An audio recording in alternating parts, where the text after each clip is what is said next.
Jesus Nazareno, awit at papuri, alay namin sa'yo. Dinggin ang dalangin at pagsamo ng bayan mo. Viva poong Jesus Nazareno.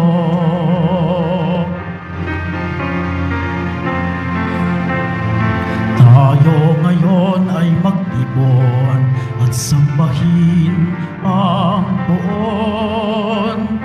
Magdiwang tayo sa ating debosyon, purihin ang Panginoon. Viva poong Jesus Nazareno, awit at papuri, alay namin sa'yo. Dinggin ang dalangin at pagsamo ng bayan mo. Viva poong Jesus Nazareno.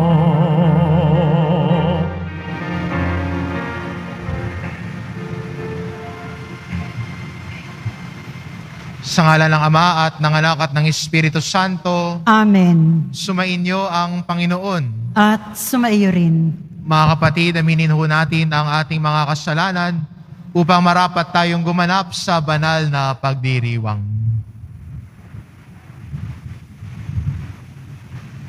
Inaamin ko Sa makapangyarihang Diyos at sa inyo mga kapatid, na lubha akong nagkasala sa isip, sa salita at sa gawa, at sa aking pagkukulang, kaya isinasamo ko sa mahal na Birheng Maria, sa lahat ng mga anghel at mga banal, at sa inyo mga kapatid, na ako'y ipanalangin sa Panginoong ating Diyos. kaawaan tayo ng makapangyarihan Diyos, patawarin tayo sa ating mga kasalanan, at patnubayan tayo sa buhay na walang hanggan. Amen. Panginoon, kaawaan mo kami. Panginoon, kaawaan mo kami. Kristo, kaawaan mo kami. Kristo, kaawaan mo kami. Panginoon, kaawaan mo kami. Panginoon, kaawaan mo kami. Manalangin tayo. Ama naming makapangyarihan, niloob mong akuin ng iyong anak ang krus at kamatayan upang ang sangkatauhay matubos at mabuhay. Ang pag-ako namin sa krus at kamatayan dito sa lupa, ayon sa diwa ng pagsunod sa iyong loob, na ginanap ng iyong anak, ay mapagintapat nawang aming kamtin, ang lubos na katubusan at pagkabuhay sa iyong piling. Sa pamamagitan ni Jesucristo, kasama ng Espiritu Santo, magpasawalang hanggan. Amen. Magsiupo ang lahat.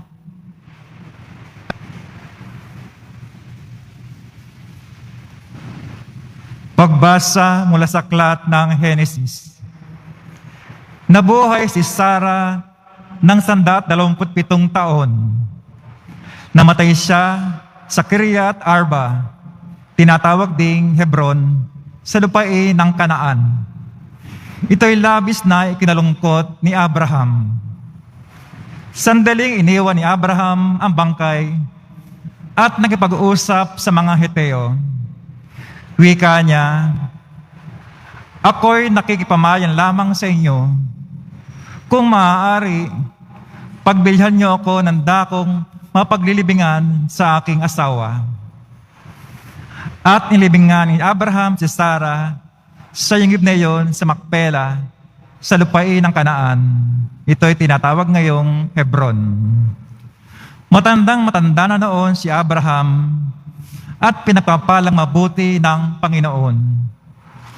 Sinabi niya sa pinakamatanda niyang alipin na kanyang katiwala, ilagay mo ang iyong kamay sa pagitan ng aking mga hita at manumpa ka. Ipangako mo sa akin sa ngalan ng Panginoon, ang Diyos ng langit at lupa, na hindi ka sa Kanaan pipili ng mapapangasawa ni Isaac. Pumunta ka sa bayang kong tinubuan at pumili ka sa aking mga kamag-anak doon ng mapapangasawa niya. Kung ayaw pong sumama ng mapipili ko, maaari po bang si Isaac nang pumunta roon? Tanong ng alipin. Aba, hindi. Huwag mong papupuntahin doon si Isaac, tugon ni Abraham. Nilisan ko ang tahanan ng aking ama at iniwan ng lupain ng aking mga kamag-anak, sapagkat dito ako pinapunta ng Panginoon, ang Diyos ng kalangitan. Nangako siyang ibibigay ang lupain ito sa aking lahi. Magsusugo siya ng kanyang anghel na mauuna sa iyo upang tulungan ka sa pagpili ng mapapangasawa ng aking anak.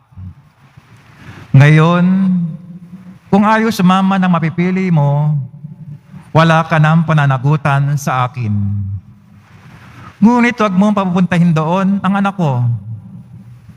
Nang makalipas sa mahabang panahon, si Isaac ay nanirahan sa lupain ng Negev. Minsan, napadako siya sa ilang ng Beer-Lahai, nang magtatakip silim, siya'y namasyal sa bukirin, at nakita niyang may dumarating na mga kamelyo.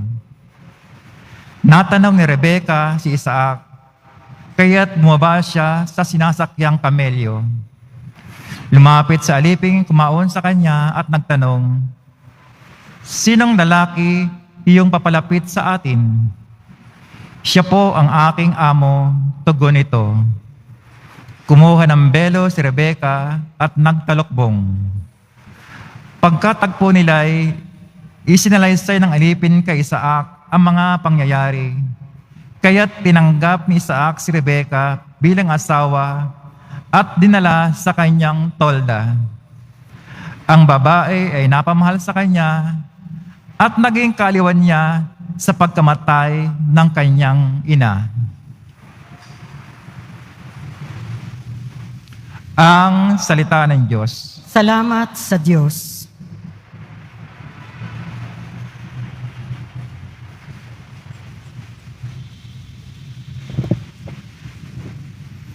Pasalamat tayo sa Diyos. Kabutihan niya'y lubos. Pasalamat tayo sa Diyos. Kabutihan niya'y lubos. Magpasalamat sa Panginoong Diyos, pagkat siya ay mabuti. Ang kanyang pag-ibig na hindi kukupas ay mananatili. Sinong mangangahas upang magpahayag na siya ay dakila? Sino ang pupuri at magpapahayag ng kanyang ginawa? Pasalamat tayo sa Diyos. Kabutihan niya'y lubos. At dapat magalak ang sinumang tao na makatarungan, nagawang matuwid ang siyang adhika sa buo niyang buhay. Pasalamat tayo sa Diyos. Kabutihan niya'y lubos. Tulungan mo ako kapag ang bayan mo ay iyong nagunita.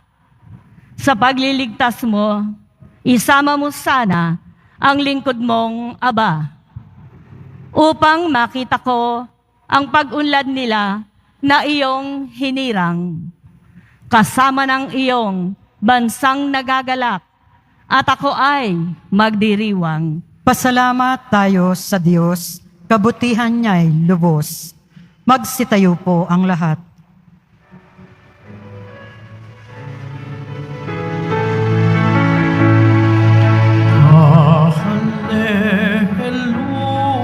Hallelujah, hallelujah,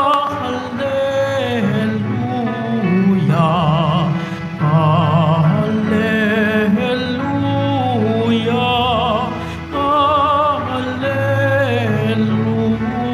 hallelujah. Kayong mabigat ang pasan, ay kay Jesus maglapitan, upang kayo'y masiyahan. Hallelujah, hallelujah, hallelujah, hallelujah.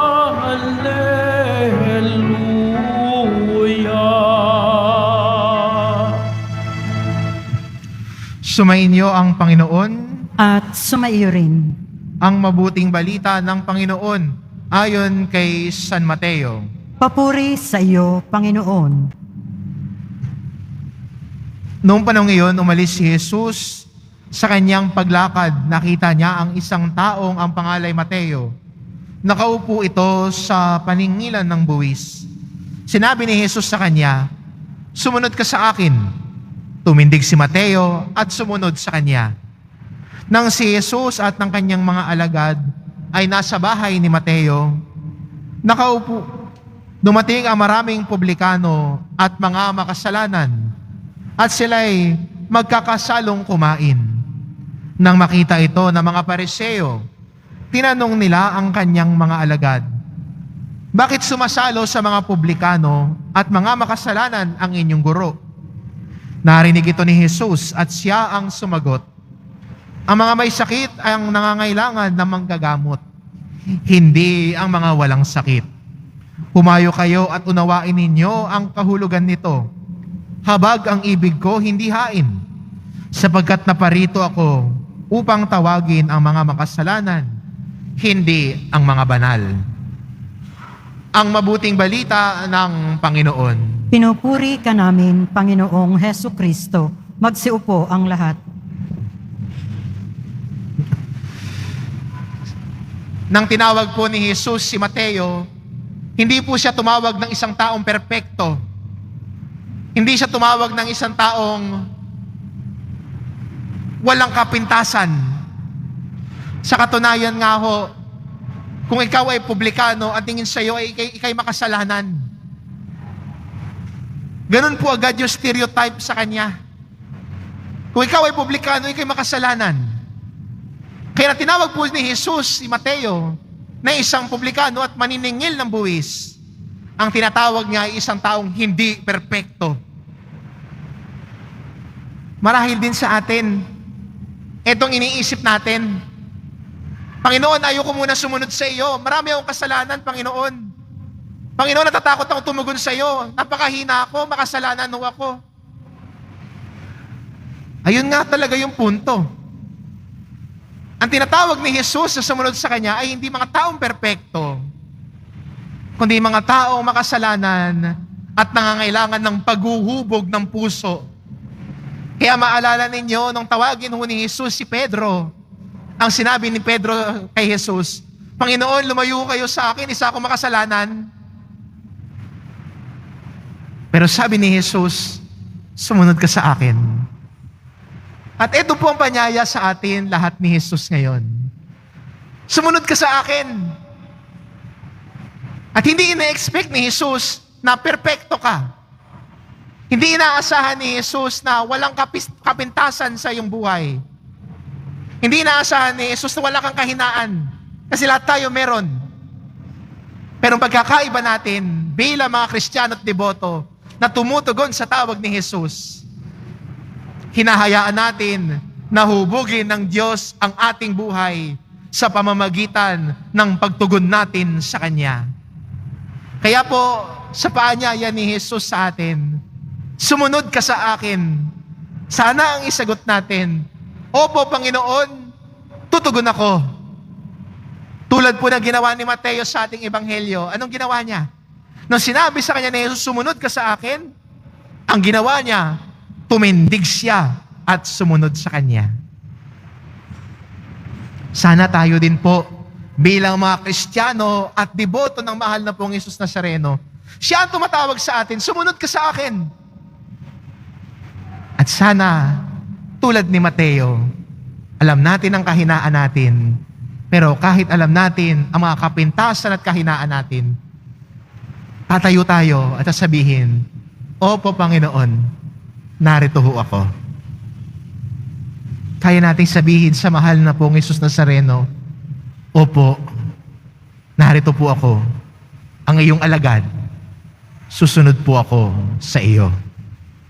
At mula po sa pagsunod, hahayaan na natin ang Panginoon na humubog sa ating buhay at pamumuhay sa pamamagitan ng ating pakikinig sa Kanyang salita. Kaya kung titignan po ninyo ang Ebanghelyo at babasahin, lagi pong may mga pagkakataon na si Jesus ay nagtuturo sa Kanyang mga alagad. At anong ginagawa ng mga alagad? Nakikinig sa Kanyang mga aral at turo. Tinawag niya silang may mga pagkukulang at kahinaan. Pero hinayaan nila na ang salita ng mahal na pong Hesus Nazareno ang humubog sa kanilang buhay at puso. Kaya yan din po ang galaw natin. Tutugon tayo sa Kanya, Opo, Panginoon. At bubuksan din natin ang ating buhay sa pakikinig sa Kanyang salita. Hayaan natin at buigyang puwang po natin na ang salita ng mahal na pong Hesus Nazareno ang humubog sa ating puso nang tayo po ay lumago sa buhay kabanalan at buhay pananampalataya. Kaya po ang tawag po sa atin at hamon sa atin ngayon ng Panginoon, sumunod ka sa akin. Ang tanong, anong isasagot mo sa mahal na pong Hesus Nazareno? Tulad ni Mateo, sana tumindig din tayo at sumunod sa Kanya. Amen.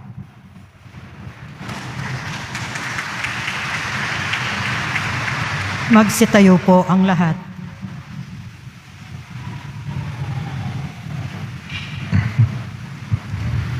Minamahal ko mga kapatid, dumating si Kristo upang tawagin ang mga makasalanan at ibigay ang kaligtasan sa kanila. Mulat sa pagtawag na ito, may kababaang loob tayong manalangin sa Ama. Banal na manggagamot, pakinggan mo kami. Banal na manggagamot, pakinggan mo kami. Ang mga mahihina at makasalanan, naway makita ang simbahan bilang tahanang bukal ng kagalingan. Manalangin tayo. Banal na manggagamot, pakinggan mo kami. Yaong mga nasa paglilingkod ng bayan, naway isagawa ng may kalinisan at katapatan ang kanilang mga tungkulin. Manalangin tayo. Banal na manggagamot, pakinggan mo kami. Sa pamamagitan ng Eukaristiyang ito, naway madama natin ang magpapagpagaling na habag ng Diyos. Manalangin tayo. Banal na manggagamot, pakinggan mo kami. Ang mga taong nabubuhay sa pagkakasala, naway tingnan natin ng may habag at pangunawa. Manalangin tayo. Banal na manggagamot, pakinggan mo kami. Ang mga namatay, naway makadama ng mapagligtas na kapangyarihan ng Diyos. Manalangin tayo. Banal na manggagamot, pakinggan mo kami. Ama, may pananalig tulad ni Abraham na sumunod sa iyong pagtawag. Itinataas ng iyong Kristiyanong sambayanan ang kanilang mga panalangin. Naway ipagkaloob mo ang iyong ibinunsod sa aming hiniling sa pamamagitan ni Kristong aming Panginoon. Amen. Magsiupo ang lahat.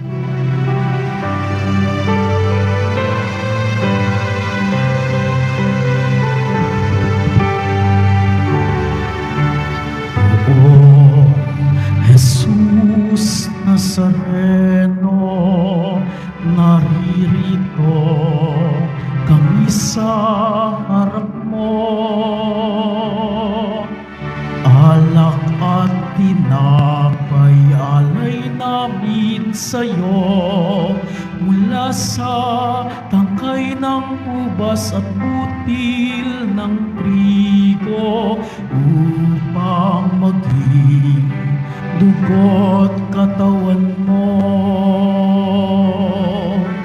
Jesus Nazareno, alak at tinapay sa tanan ay nagbibigay buhay. Biyayang kaloob mo ay aming inaalay, aming hiling pagpapalat, buhay na dalisan. Magsitayo po ang lahat.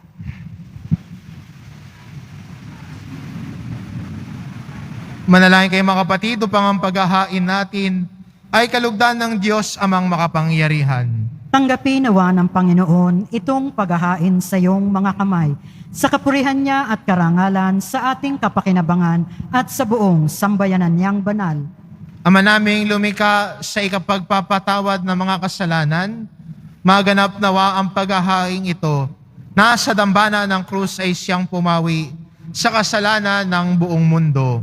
Sa pamamagitan ni Hesukristo, kasama ng Espiritu Santo magpasawalang hanggan. Amen. Sumainyo ang Panginoon. At sumaiyo rin, Itaas sa Diyos ang inyong puso at diwa. itinaas na namin sa Panginoon. Pasalamatan natin ang Panginoong ating Diyos. Marapat na siya ay pasalamatan. Ama naming makapangyarihan, tunay ngang marapat na ikaw ay aming pasalamatan. Iyong ipinasyang sa kahoy na krus, ang sangkatauhay tubusin ni Jesus. Sa punong kahoy nagkapuwang ang kamatayan.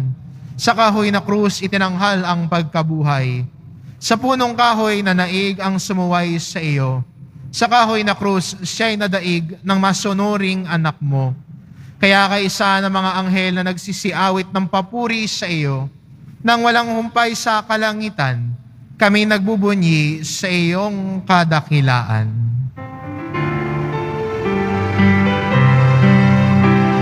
Banal ka poong may kapal, banal ang iyong pangalan, banal ang iyong kaharian. Langit lupa'y nagpupugay sa iyong kadakilaan.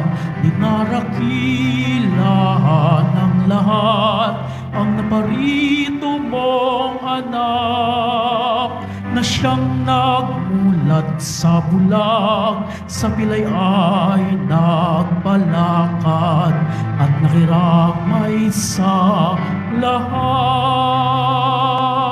Magsiluhod po ang lahat. Ama naming banal, ikaw ang bukal ng tanang kabanalan, kaya't sa pamamagitan ng iyong Espiritu gawin mong banal ang kaloob na ito, upang para sa amin maging katawan at dugo ng aming Panginoong Hesukristo. Bago niya pinagtiis ang kusang loob na maging handog, hinawakan niya ang tinapay, pinasalamatan kanya, pinagati-hati niya iyon, iniabot sa kanyang mga alagad at sinabi, tanggapin ninyong lahat ito at kanin, ito ang aking katawan na ihahandog para sa inyo.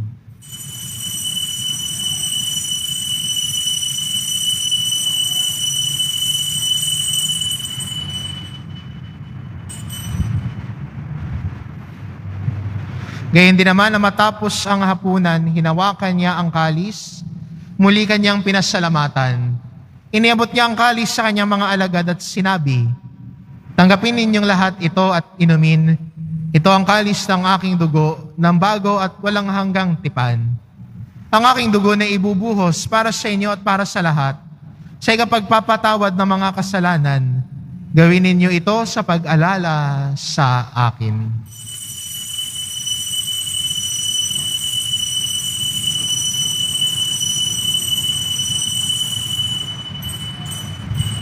Magsitayo po ang lahat. Ipagbunyi natin ang misteryo ng pananampalataya. Si Kristo'y namatay, si Kristo'y nabuhay, si Kristo'y babalik sa wakas ng panahon. Ama, ginagawa namin ngayon ang pag-alala sa pagkamatay at muling pagkabuhay ng iyong anak. Kaya't inaalay namin sa iyo ang tinapay na nagbibigay buhay at ang kalis na nagkakaloob ng kaligtasan. Kami nagpapasalamat dahil kami iyong minarapat na tumayo sa harap mo para maglingkod sa iyo. Isinasamo namin kaming magsasalo-salo sa katawan at dugo ni Kristo ay mabuklod sa pagkakaisa sa pamamagitan ng Espiritu Santo. Ama, lingapin mo ang iyong simbahang laganap sa buong daigdig. Puspusin mo kami sa pag-ibig, kaisa ni Francisco na aming Papa at ni Jose na aming Obispo at ng Tanang Kaparian. Alalahanin mo rin ang mga kapatid naming nahimlay na may pag-asang sila'y muling mabubuhay, gayon din ang lahat ng mga pumanaw. Kaawaan mo sila at patuloyin sa iyong kaliwanagan. Kaawaan mo at pagingdapatin kaming lahat na makasalo sa iyong buhay na walang wakas. kaisa ng mahal na Birheng Maria na ina ng Diyos, ng kabiyak ng puso niyang si San Jose, kaisa ng mga apostol at ng lahat ng mga banal na namuhay dito sa daigdig ng kalugod-lugod sa iyo, maipagdiwang nawa namin ang pagpupuri sa ikararangal mo sa pamamagitan ng iyong anak na aming Panginoong Hesu Kristo. Sa pamamagitan ni Kristo, kasama niya at sa Kanya, ang lahat ng parangal at papuri ay sa iyo, Diyos amang makapangyarihan, kasama ng Espiritu Santo, magpasawalang hanggan.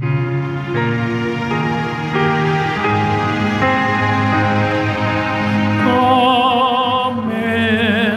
Amen. Amen.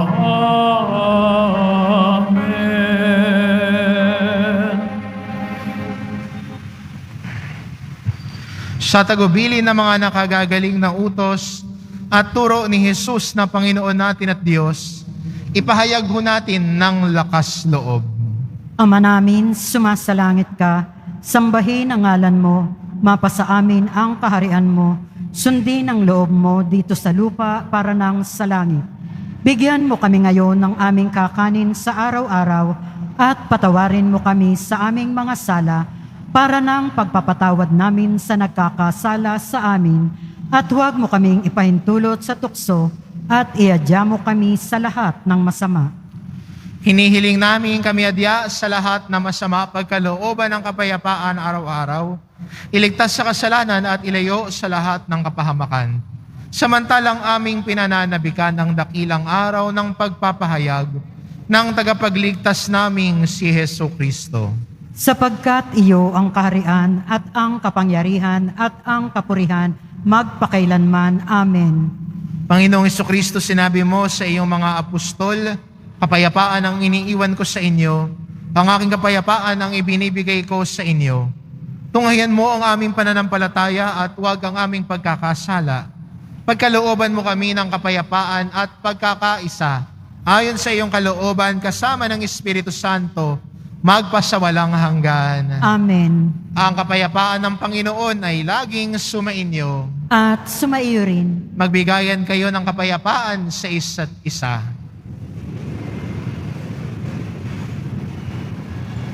Kordero ng Diyos na nag-aalis ng mga kasalanan ng sanlibutan, maawa ka sa amin. Kordero ng Diyos na nag-aalis ng mga kasalanan ng sanlibutan, maawa ka sa amin. Kordero ng Diyos na nag-aalis ng mga kasalanan ng sanlibutan, ipagkaloob mo sa amin ang kapayapaan. Magsiluhod po ang lahat.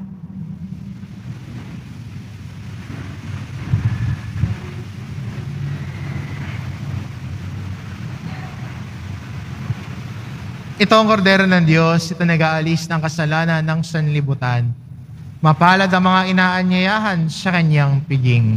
Panginoon, hindi ako karapat-dapat na magpatuloy sa iyo, ngunit sa isang salita mo lamang ay gagaling na ako.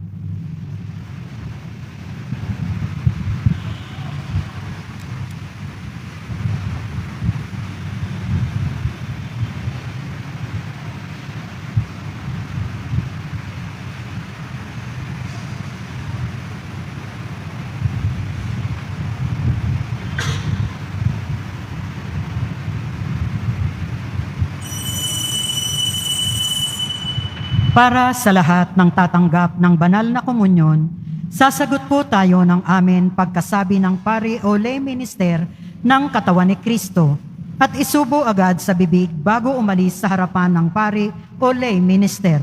Sumunod po tayo. Maraming salamat po.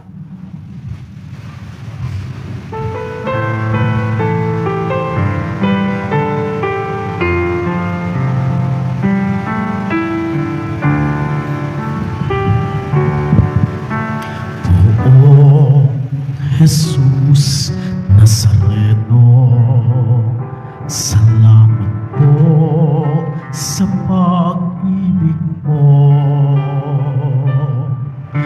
Ang buhay mo'y inialay, sa krus ay namatay, upang kami ay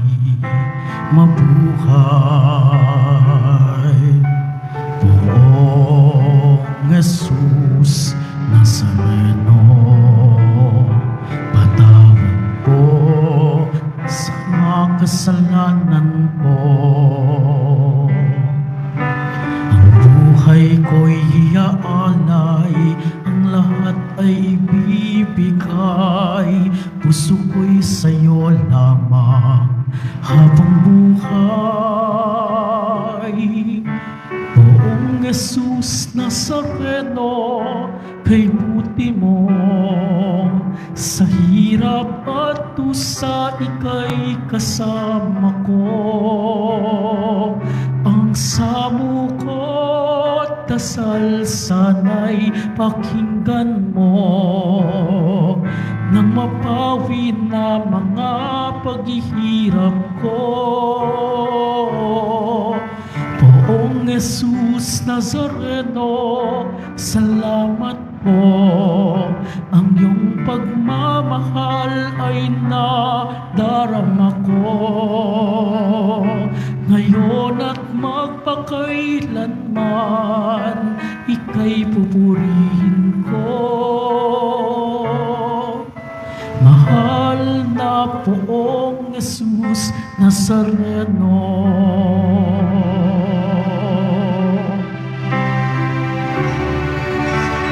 Poong Jesus Nazareno, kalugdan po ninyo itong kahilingan ko.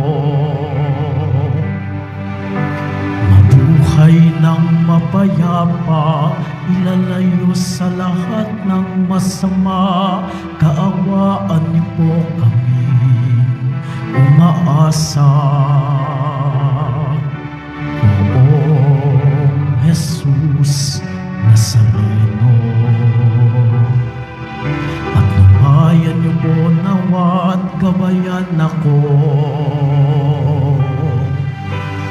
Ligtas sa kapahamakan at tiyak na kamatayan, huwag po ninyo kami pababayaan. Poong Jesus Nazareno, kay buti mo sa hirap at tusa, ika'y kasama ko. Ang samo ko't dasal sana'y pakinggan mo, nang mapawi na mga paghihirap ko. Poong Jesus Nazareno, salamat po. Ang iyong pagmamahal ay nadarama ko, ngayon at magpakailanman, ika'y pupurihin ko. Mahal na Poong Jesus Nazareno,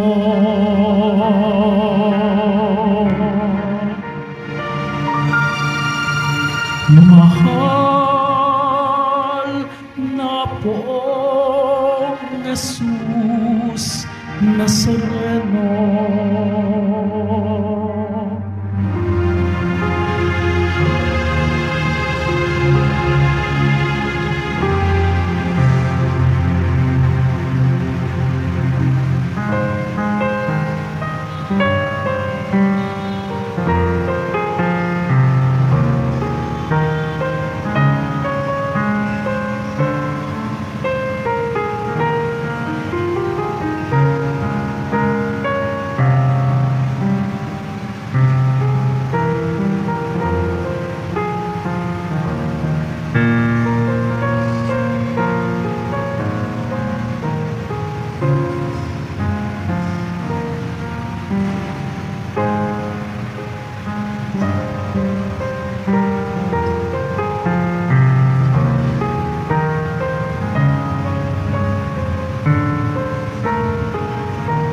Manalangin tayo. Panginoong Jesucristo, kaming nagsasalo-salo sa banal na pakikinabang, ay nakikiusap sa iyo na ang mga nasagip ng kahoy na krus na nagbibigay buhay ay iyong ihatid sa pagkabuhay sa kaluwalhatian, sapagkat ikaw ang Panginoon magpasawalang hanggan. Amen. Sumainyo ang Panginoon. At sumaiyo rin. Mahal na pong Jesus Nazareno, inihayag mo sa pamamagitan ng krus ang walang maliw na pag-ibig ng Diyos sa sangkatauhan. Pakinggan mo ang kahilingan ng iyong angkan na nagsusumamo sa iyo. Makakamtanawa nila ang iyong katugunan at tanggapin ang kasagutan ng may utang na loob na tinatanaw. Basbasan din po ninyo ang mga may daladala nilang imahen at dasalan.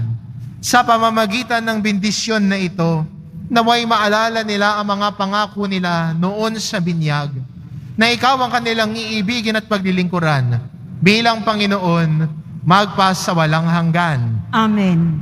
At pagpalain kayo ng ating mapagmahal na Diyos, ang Ama at ang Anak at ang Espiritu Santo. Amen. Umayo kayo, taglayang kapayapaan ng poong Jesus Nazareno. Salamat sa Diyos.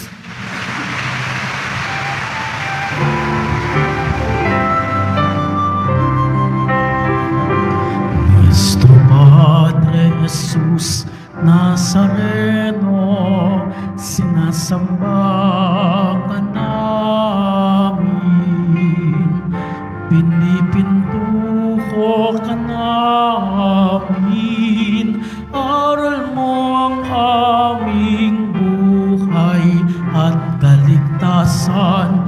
Nuestro Padre Jesus Nazareno, iligtas mo kami sa kasalanan. Ang krus mong kinamatayan ay sagisag ng aming kaligtasan. Nuestro Padre Jesus Nazareno, dinarangal ka na. Nuestro Padre Jesus Nazareno, niluluwalat ka namin. Nuestro Padre